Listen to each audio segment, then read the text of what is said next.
Hi, everyone. Thank you so much for having me. I'm Tanya, and this talk is a bit weird because I wanted to talk about what not to do. So I've been consulting with this group called IANS Research since 2018, and I meet with AppSec teams around the world and help them solve problems. And all of the 15 problems that I'm going to present in this talk, somewhere between like minimum 5, but mostly 10, 15, or 20 different companies did this wrong. And so I was looking through all my notes because I'm that person that takes notes in meetings. And I saw patterns that just kept repeating and repeating. And one of my clients said, "Hey, can you make us a list of what not to do? Because we're just about to start DevSecOps and we'd like to have a smooth journey instead of a really rocky journey." And so I made them this list and they're like, "This is really helpful. You should probably tell more than just us." And I was like, "Yeah, that's a great idea."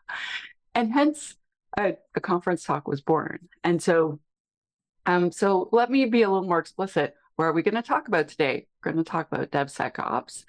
We're going to talk about tried, tested, and totally spectacularly failed approaches, and then how and why to avoid these problems so that we can have a way better implementation, better relationships, better outcomes, and most importantly, better apps. So let's go.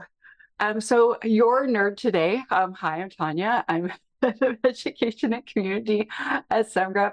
I wrote a book about AppSec. I've worked in tech a long time. I advise some companies.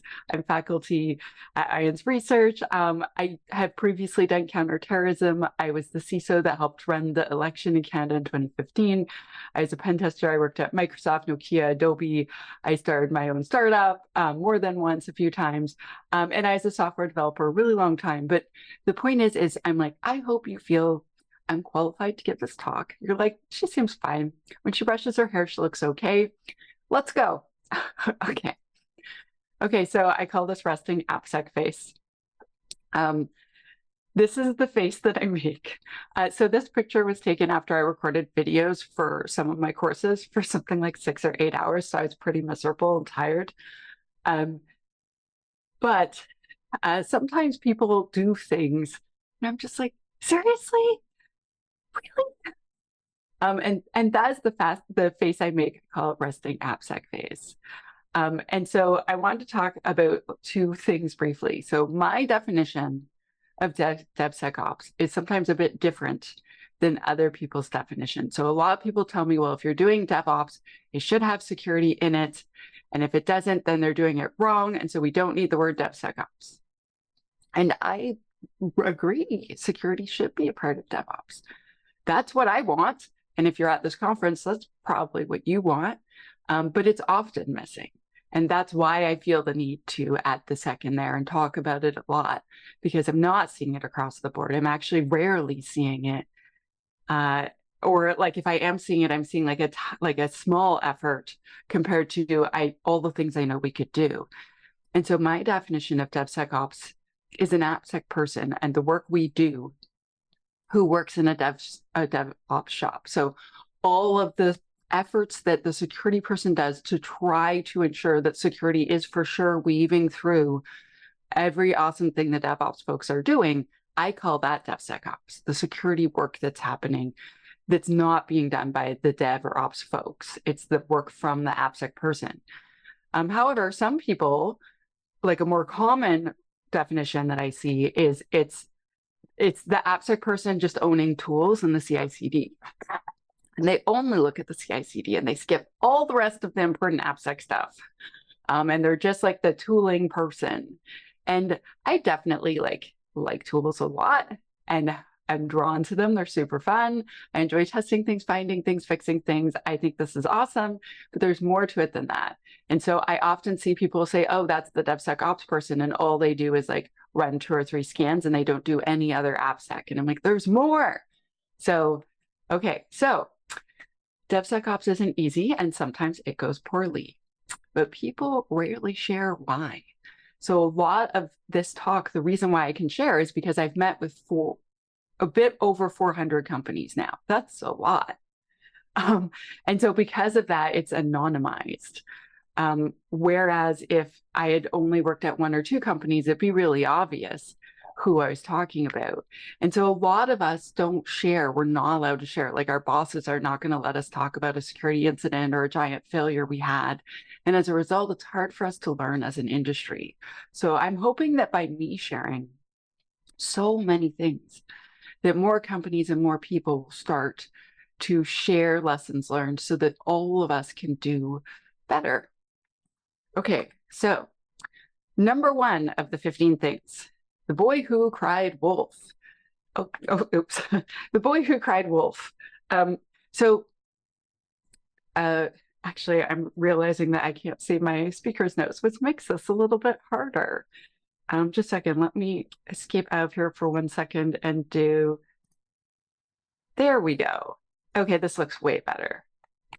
Okay, so basically, The Boy Who Cried Wolf is a story about like a young boy, you probably know this story, where he kept saying a wolf was coming when a wolf wasn't coming, and the whole village would freak out and get ready and be afraid. And then there was no wolf. And then, you know, after many times that he did this, they stopped believing him. Then a real wolf came. A real emergency happened and no one reacted because no one trusted him anymore. And so this slide is about false positives. When we break a build all the time, oh, so bad. When our security tools are breaking builds and it's not a real emergency, what we're doing is we are that kid crying wolf when there's no wolf. And we are breaking trust of the DevOps folks. We're also wasting tons of time and probably being really annoying, but more importantly, we're breaking trust. And so it's really, really important to like look at our tools and tune them very carefully to ensure we don't have false positives. So an example of this would be, so I started working somewhere. So I've done more consulting than just Aiya's research. I also long-term coached a whole bunch of companies, well, a handful, I guess, of companies for DevOps. So I would go in and build pipelines and do security testing and all the stuff, right? And I remember going into one, I am going to mute you because I'm not sure what that's about. I just heard a bunch of echoes. If you need something, please put it in the chat. Thanks. Okay, so I was working somewhere, and basically the AppSec guy was super proud to show me like every single pipeline. They had a first generation SaaS. So that's where they do symbolic execution, and they have a lot of false positives. And he's like, I have it running in every build. It breaks the build if it finds medium or above, like every single scan, like we're releasing only really secure code. And I was like, oh my gosh, awesome. Show me, because I'm that nerd. Like, obviously I want to see this cool thing he did. And we opened the first one and he's like, oh, that's weird. It's turned off. I'm like, oh, that's weird. That's a fluke. Show me the next one. Let's find one like that's working and like watch, right? And the next one was turned off, and the next one was turned off, and the next one was turned off. And it was uninstalled or disabled in the first like 8 that we looked at. And he's like, something's wrong. I'm like, yeah, something's weird. And he's like, I'll look into this too. I'll see you tomorrow. So the next day he informed me that there were 3 that were still on, but they were just alerting. They weren't blocking. And we went in and checked, and no one had logged in like a year. Of all of his devs, we had this tool almost 3 years. Maybe it was 2 years at this point, actually, because I worked there a long time. Only 14% of his devs in the 2 years had logged in, and 9% that year. And it wasn't the teams that were getting the alerts. And so as a result, he thought things were working. He thought things were turned on. He was super excited. And it turned out they'd all been disabled. And we talked to the developers, and the developers told us that, well, we're really sorry, but we couldn't get our job done. It was mostly false positives, and it was just always breaking. And it would take an hour and a half to run. Even though the vendor says it takes 10 minutes, I don't care. It actually runs in an hour and a half to an hour 45. Sometimes it just runs away for 6 to 8 hours, and I can't get any of my work done. And your tool sucks, and we're done with it. And they were like, we broke up with it. Yeah. So he didn't realize it had been breaking. He didn't realize, because I guess they had a lack of communication, and he was getting 0 value for this tool that they are paying $160,000 for a year. And it was turned off everywhere.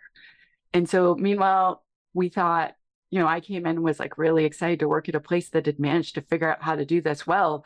And then we had to start from the beginning. And that's another story, what we ended up doing. But yeah, so if you are going to put a tool in the pipeline, it cannot have a lot of false positives.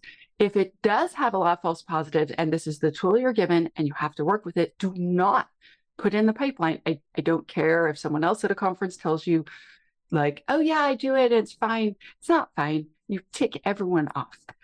What you should do instead is run it outside the pipeline, validate those results, and then feed those results in somewhere else to like a metrics tool, perhaps an ASOC, an application security orchestration and correlation tool, so ASOC. There are like, there's the free one from OWASP, DefectDojo, there's paid ones, but like you could use Microsoft Excel and just shove that data in somewhere and then look and decide what to do. I know that that's manual and DevOps is about automation, but if your tool can't get with the program, you don't get to break what everyone else is doing, I guess is the key takeaway. So if you have a lot of false positives, it does not belong in the CI/CD. It still can offer great value, but that's not the way to use this tool. It is the wrong tool for this job. Okay, so next, untested tools. So this might sound similar to the first one, but this is when we haven't tested the tool at all and we throw it in the CI/CD. So one, it could have false positives, but it could do a lot of other things. So one, it could break your app, could break your web server. I've seen this. It could run 6 or 8 hours, and so no one else can get anything done. It can give you false positives. It can give you false negatives. It cannot even do the thing that you think it's supposed to do. Like, I've seen people buy linters and say, I thought it was a static analysis tool. Like we clearly have no security bugs because it found nothing. I'm like, it doesn't look for security bugs. What? So you need to get a tool and test it manually first. So I run it against an app that I know and I see what the results are and if they are what I think they should be, if it works well, how long it takes. Then what I do is I take a copy of a CI/CD. So I'll find a dev team that likes me, that is willing to work with me, that's friendly, and I'll clone their CI/CD. And then I'll remove the parts where it releases stuff because I don't want to copy over their work because that would not be cool. But I get it so that it does the build. And then ideally, I have a place where I can release, but if you can't, that's fine. You could probably still do your tests unless it's a dynamic testing tool. And so then, I remove the parts that release, so I'm not copying over their servers or anything. And then I add my tool in and I adjust it and I play with it and I fool around with it until it's going fast. The results I'm getting are good. Like it's working with the processes that the devs have set out for me. It's working with the tool well. Perhaps those results, I've automated them to go somewhere. I'm like, okay, this is ready. This looks good. So then I meet with the dev team and I'm like, may I show you the cool thing or the thing I think is cool that I did? And I show them and ideally they like it too. And they're not like, this is ridiculous. This sucks, Tanya. So hopefully I pass their, the muster. So then we put it in prod, like their CI/CD pipeline. And then, get them to use it for a week, see how it is. So then if that works well, then I show that to other dev teams. And I say, may I please put one in yours? And I roll it out to a few and I keep testing. And then it's like, okay, so these are the settings that are good. This is the way that it works that is good, that people are willing to tolerate. Then I want to roll it out across the board. I don't just throw stuff in the CI/CD without permission. I don't throw it in without knowing how it will act. So it's really important that, so developers, they test all the time. They test obsessively. They have a whole team for that called QA. They have another team called user acceptance. They have so many tests because they want to release really high quality software. We need to test our stuff too. And so I think it's really, really important.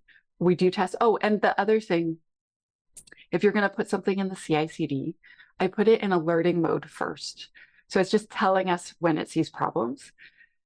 And then after a while, and after they've fixed all the things, then I put it into blocking mode. And you don't even always necessarily need to do blocking mode. Like some organizations, it makes sense, and some organizations, it doesn't. If you don't ever put in blocking mode, you are not a failure, just to be clear. Okay, next. Okay, Oh, that's me. Artificial gates. So I actually just released a blog article about this, like, oh gosh, Tuesday night.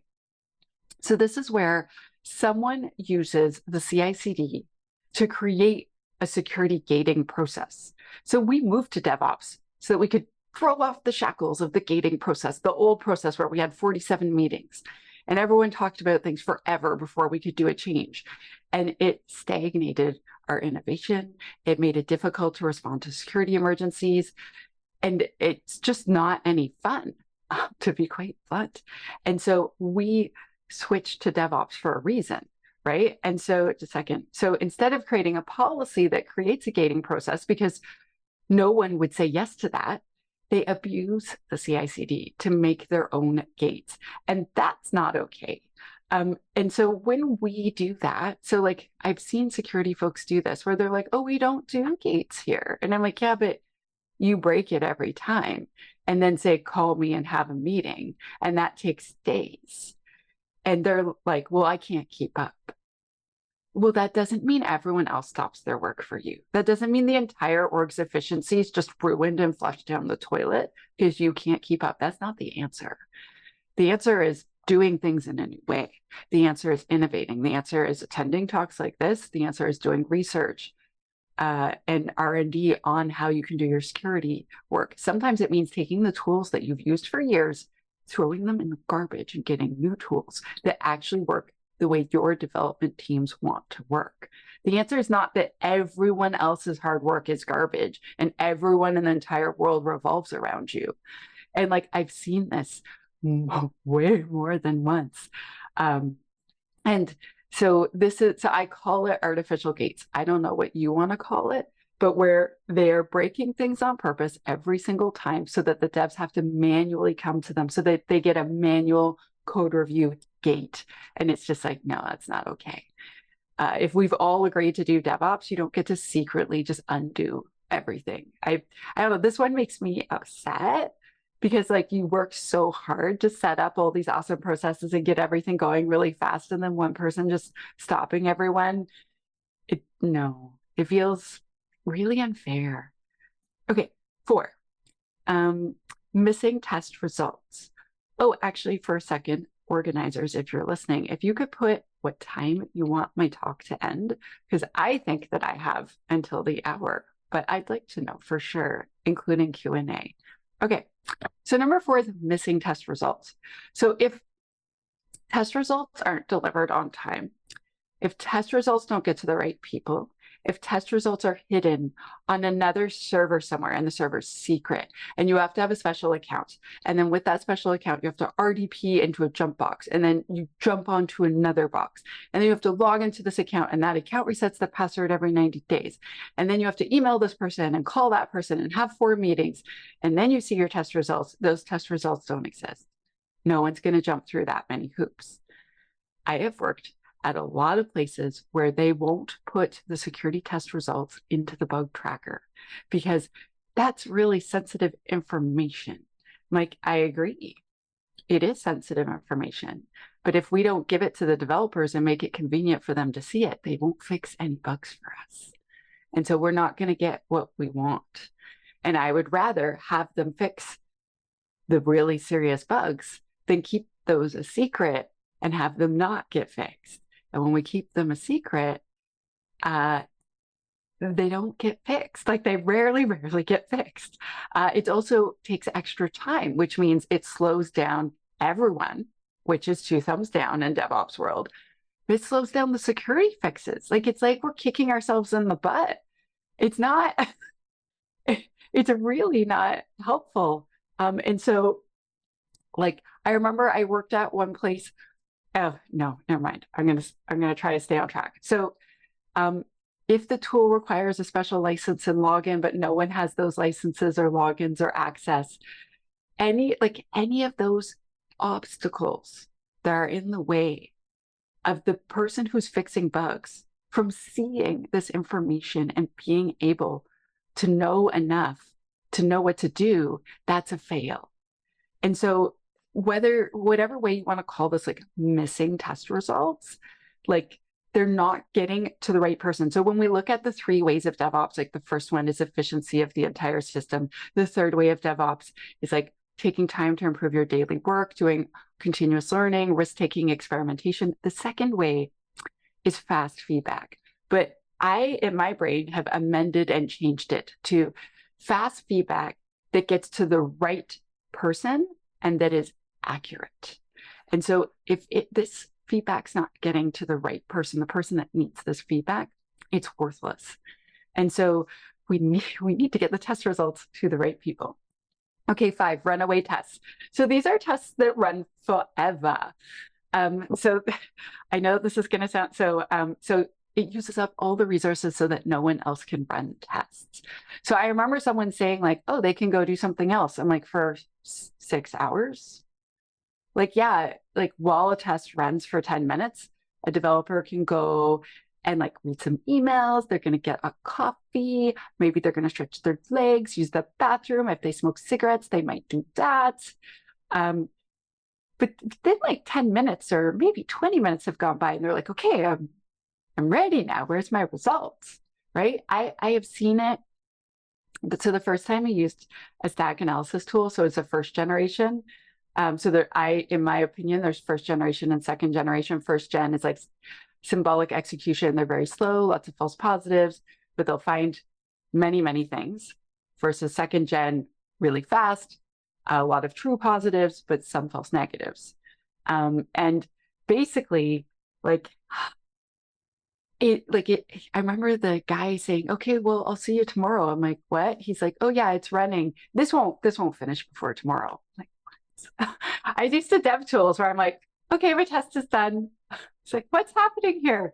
So it's really important that your tests run in a reasonable amount of time. Oh, the other thing that is an issue if your tests take a really long time is crazy cloud bills.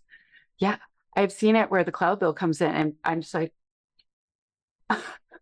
so you also want to be aware of just like how long it's taking to run all of these tests, because this is time we're paying for. And if you have a tool that is extraordinarily slow and not well configured, like you could be like, if you're testing like thousands of apps or even hundreds of apps, if each one's running like twice as long as it needs to or 10 times longer than it needs to, that can add to a cloud bill in a meaningful way. And so again, the way that we fix this is by testing before we run our tests and also setting limits. I remember I was using a DAS tool that will remain unnamed at a client site, and it had a button that said stop scan after 6 hours. And if you've worked with it, you know this button or this checkbox. And I was like, 6 hours? It's not, yeah. I learned to check that box every time because it would run 12 hours, 18 hours, 20 hours. I'm like, what are you doing? That was a surprise for me. That was an enterprise level DAS where I was like, why? When I was a pen tester, I never had things like that happen. So I'm just like, what's going on? Yeah, I digress. Okay, impossible service level agreements. So this is how to lose friends and not influence people. So this might sound totally weird, but I've worked with lots and lots of what I'll call the old guard. So security folks.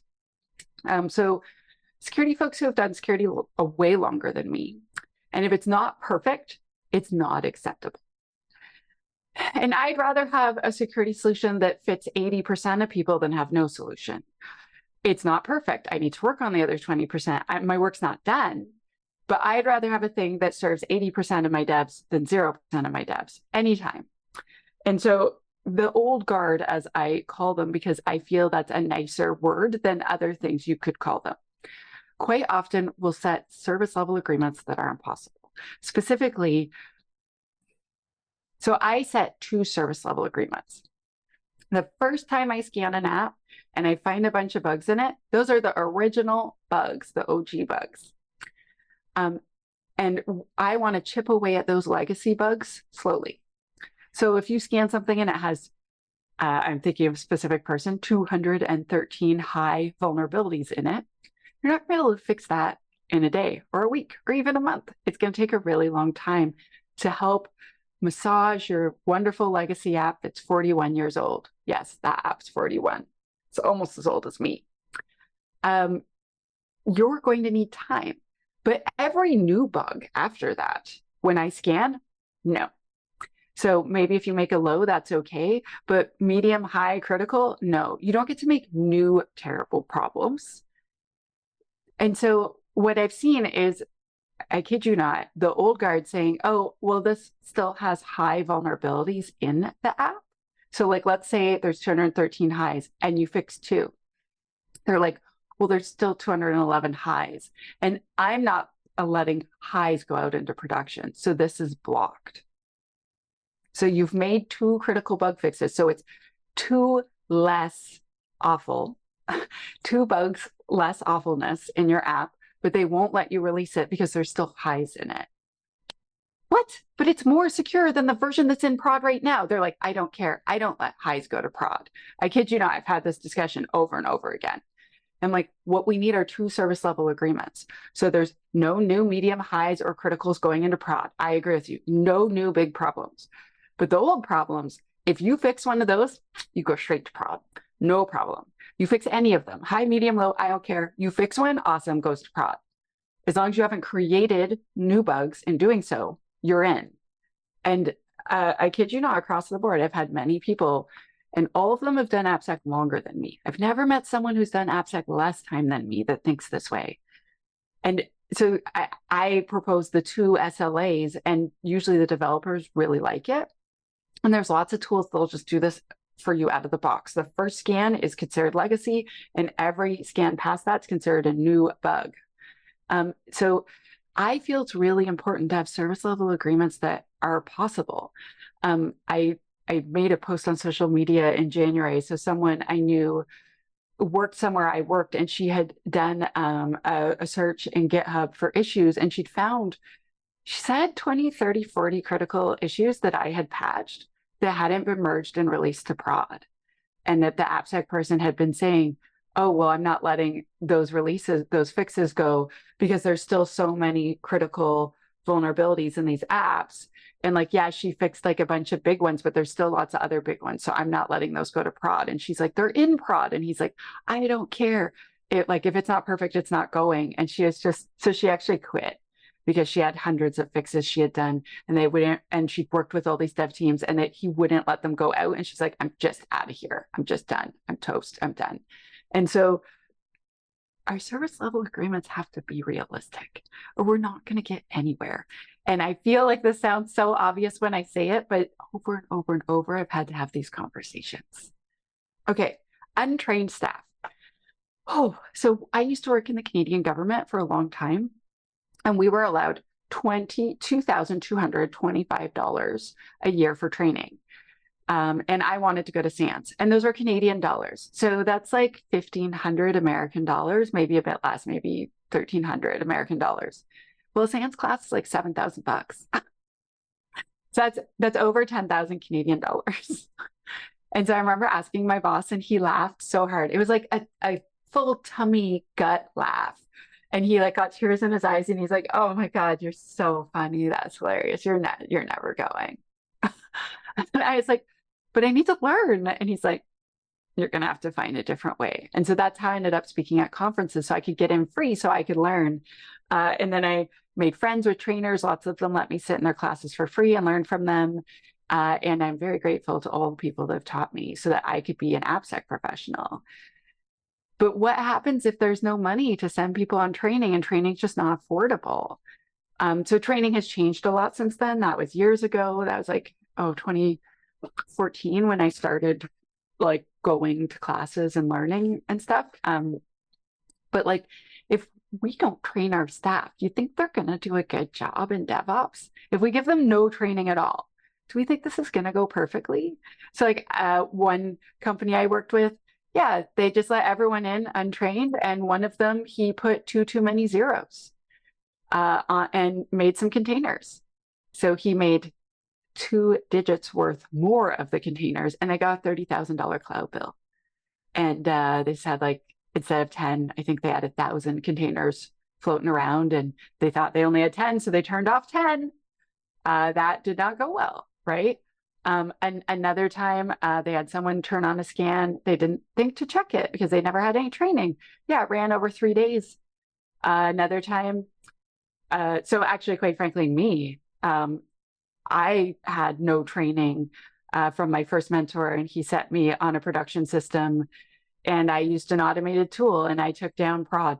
I ruined their web server. I ruined their database. We had to restore everything from backup. It was awful. And he's like, what were you doing? I'm like, you gave me literally zero training. You said, watch some videos on this DAS tool.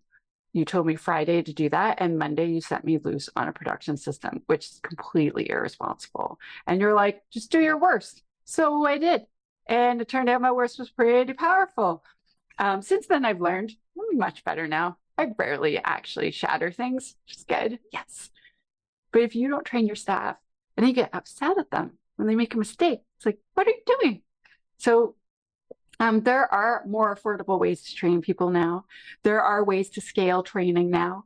There are all sorts of things. And I am working on things at work to make things free because that's what I want. I want the whole world to do better. And if we put financial barriers in front of people learning, then we're not, as an industry, going to do better.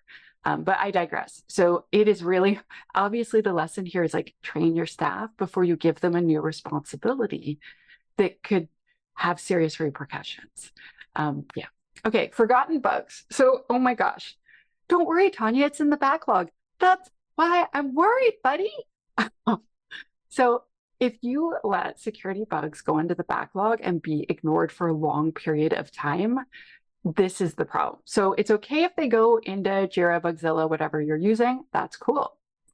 But you need to check on that. So you need to have read access to whatever the bug tracker or bug trackers are where you're working, so that you can go and see if things have like not been actioned for 6 months. There are ways to search through this and look like, oh, this team fixes stuff all the time. Awesome. I need to be nicer to them. Perhaps they deserve donuts. And then other teams where it's like it goes in the backlog and it's just ignored. You need to go talk to those teams. You need to check in on these things. So you as the AppSec person, I remember someone saying to me, she's like, yeah, I work in AppSec. I'm a professional nag. It's like, that's not very nice sounding. But if you can look through all those unfixed bugs and see, like, do we have a service level agreement? Are they meeting it? Probably not. Why not? So the other thing is when you see they're way behind, sometimes it's that they're just like, that's boring, I don't want to do it. But that's often not the case. It's often that their boss has told them not to do it. So you want to go to the boss and say like, hey, so I'm looking at this and we're way behind. Can we talk about why? So don't immediately come like guns a-blazing, like, I'm furious, you're behind. Instead say, hey, so like I'm looking at metrics across teams. Your team is not doing as well as other teams when it comes to fixing bugs. And I wanted to talk about why. Like, can I help? Can I offer advice? Is there a reason that I should be aware of so that we change your service level agreement or whatever? Like, chances are you're not going to lower your SLA, but there's a reason or reasons. If you can find them out, sometimes you can fix them. Sometimes the reasons are not reasons you're going to like. But quite often I find I'm surprised and there's like a reason that's not completely ridiculous. Oh yeah. And then I wanted to make it so it's happier because we're working together. Yeah. Okay. So no positive reinforcements, just negative Nellies literally everywhere. So quite often the security team just comes to tell you that you suck. We're like, hey, you suck. Your baby's very ugly and no one likes it. We do not say a lot of positive things. We don't show up and say, hey, I wanted to show up and say, hey, you've met your service level agreements 3 months in a row. You're the only team that has, and I just wanted to tell you how awesome you are. For the record, if you've never gone and given really great news, it feels very good. So it's certainly not bad for you. So like I remember doing performance reviews last year with my team and both of them were really amazing.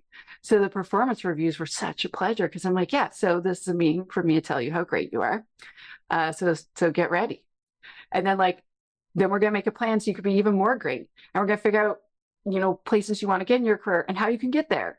And we're going to make a plan that I'm going to check on you and your plan, right? And it's a pleasure to give good news. I like that a lot. So try to give good news. So for instance, if you can reward good behavior, so I remember I worked with this lady named Jenny, and I sent her 6 bugs. Her app only had 6 bugs. And I was like, listen, if we could talk about when you could fix some of these. She's like, yeah, can we talk next week? I'm busy right now. I'm like, okay. So we met at the end of the following week. She's like, okay, I'm good. They're done. I'm like, what do you mean? She's like, I fixed them. I QA test them. I released them to prod. What's next? It's like, what? So that lady's amazing. And so she's like, yeah, I convinced QA to wait a day so I could get mine in, and then it was part of their regular test they're already doing. Otherwise, we would have had to wait 2 more weeks. I'm like, you fixed all the bugs I gave you. You're wow. And so I was like, how do I get everyone to be more like Jenny? Right. So first of all, I told her how great she was. Second of all, I told her boss how great she was. Third of all, I told my boss how great she was. And then I was like, how can I get everyone else to act more like this? Right. So if you can give positive reinforcement to teams that do well and tell other teams like, yeah, this team's doing a great job and like, here's how they do it, you finally get to be positive and not negative. And that feels really nice because the security team usually just comes to tell you you've done a bad job or there's an emergency. Like it's just bad news bears all around with a lot of security teams. Positive reinforcement will help encourage other teams to act like that. Positive reinforcement will help them continue to act like that and do the right things. Whenever we can spotlight or reward or recognize these people, again, it helps them continue to have this behavior and they're modeling behavior for all their colleagues. The other colleagues see their peers acting like this and then being rewarded, being recognized. It's like, I want to be like Jenny. So that's what we want. And so positive reinforcement, it doesn't just work on kids. Adults actually like it when people are nice to us as well. Only worrying about your part. So the third way of DevOps, I felt like the picture of me, I'm like, psh. I swear I've seen people do that before. That's why I'm in there. So the first way of DevOps is emphasizing the speed and efficiency of the entire system, not just your part, Tanya. And so if we are only worried about our part, we walk in, we drop stuff and we leave, we don't realize maybe it could be way better. And so an example is me. So I bought a tool in 2021 for one of my clients and I implemented it. Oh, I'm seeing, okay, great. Thanks for the message. Basically, I set it up just with the default settings. And then after a week, one of the devs said, could you please stop telling the entire company every time I screw up? It's so embarrassing. Like, what do you mean? And the notifications I had set up were that when a dev checked in code, it would scan it. And if there was a bug, it would email the entire company and be like, Brad made this bug. Look at Brad. It turned out it was super embarrassing, lots of people, and it felt really spammy to receive so many emails from my tool for the whole dev org. It's like, oh my gosh, fail. So I yanked the whole thing out, which took an afternoon, and then rolled it out and made every team have different notifications. So only the team that owned that bug would see it. And like, basically it took like 3 days to get it like really nice and perfect and sweet. So everyone got exactly what they wanted. But yeah, then that saved a zillion hours worth of time from then on. It made everyone not turn off all the notifications. Like it just went 1,000 times better. And so sometimes it means that you have to focus on not just your part. You have to make sure everyone's okay with the work that you did. Multiple bug trackers. If you have bugs going into a bunch of different places, the devs aren't going to go and look. So if they keep their bugs in GitHub issues, that's where you need to put your bugs. You can't put your bugs in a different separate bug tracker. I know we talked about missing test results. That's where like the devs don't even necessarily get to see them at all. But if you expect them to check like several different systems, it's not going to go your way. So although it's slightly similar, I've seen it just where like there's 2 or 3 bug tracking systems in the same company, and your bugs need to go into the same bug tracker that team is checking. So your tool might need to connect to all 3, and that's okay. But you can't just connect it to one and be like, well, you'll just change for me. They're not going to change for you. They're not. So you need to connect it to all of their systems. I worked somewhere once and I had my SCA tool scanning 5 completely different code systems. So like one was Visual Team Studio, one was GitHub, one was GitLab, one was Bitbucket. Like I was just like, why? They had Visual Source Safe. Like it was crazy. But I had to do that or otherwise I wouldn't get the results I wanted. Yeah. Okay, an insecure system development lifecycle. So the rest of the entire system development lifecycle still needs to be secure. So we don't just put tools in the CI/CD and do testing. We also have security requirements when we're gathering requirements. We do threat modeling while we're designing. We look at secure design concepts and try to apply them to our designs. We do linting. We do secure coding learning. We study secure design models so that we can do a better job. Like there's so many things that we can do. And sometimes, I kid you not, so this happens less often, but I've seen it still many times, where there's no other security in the SDLC and they're just like, oh, I bought them like this automated tool set by this AppSec company. I plugged it in and now their app should be secure. I'm done here. No, you're not done. There's way more. The whole system development lifecycle must be secure. Overly permissive CI/CD, it's extremely important that the average person can't just like completely change the CI/CD. You need to do this to protect your supply chain, right? Like not anyone should just be able to access, delete, change, update your CI/CDs. That's really important, but also people will just disable things to get to prod. So you need to lock this stuff down. You should have an identity and access management policy for your CI/CDs. I'm not kidding. Same with your code repos. Automation only in the CI/CD. So we should automate every chance we get. Like when we check code in, there should be automation there. In the CI, in your IDE, there should be security tools in there. We should have things automated and sending code and moving results and all sorts of stuff. This usually only happens if the AppSec person has never been a software developer, so they don't understand that you can automate whatever you want, right? So software developers are like, I'll just automate that because they know how to write code and write scripts and do all of that. But if the AppSec person has never written code in their life, they might not understand the possibilities. So if you're an AppSec person that doesn't write code, you're still cool. Talk to a dev and ask them, hey, do you have ideas of how I could automate stuff? They will give you 1,000 awesome ideas. Okay, hiding mistakes and errors. So this is extremely important. It is difficult for other teams to learn if we hide our mistakes. We can turn some of these mistakes into lessons so that we as an organization never make those mistakes again. Thank you.